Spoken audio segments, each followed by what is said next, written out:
40 വർഷം കൊണ്ട് അച്ഛൻ ചെയ്യുന്ന ജോലിയാണ് റബ്ബർ വെട്ട്. പരാതിയുമില്ല, പരിഭവവും ഇല്ല.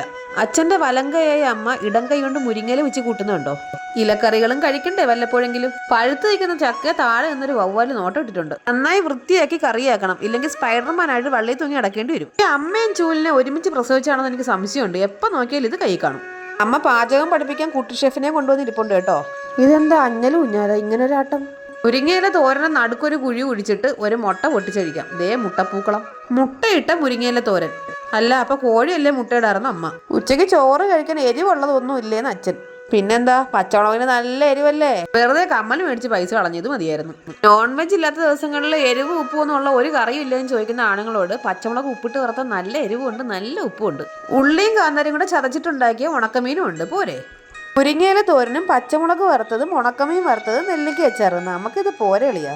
വറുത്ത പച്ചമുളകിന് തീരെ എരിവില്ലാത്തതുകൊണ്ട് എനിക്ക് 1 ലിറ്റർ വെള്ളം കുടിച്ച് വയറ് വീപ്പിക്കേണ്ടി വന്നു. 1.5 ലിറ്റർ വെള്ളം കണ്ണീന്ന് വന്നുകൊണ്ട് അഡ്ജസ്റ്റ് ചെയ്യാൻ പറ്റുന്ന ക്യാമറാമാൻ. സാധാരണ മുരിങ്ങയില കഴിച്ചാൽ എനിക്ക് വയറിന് പണി കിട്ടാറുണ്ട്. ഇതിന് എന്താവോ എന്തോ. അപ്പോൾ ചാനൽ എല്ലാവരും സബ്സ്ക്രൈബ് ചെയ്യണേ. ടാറ്റാ.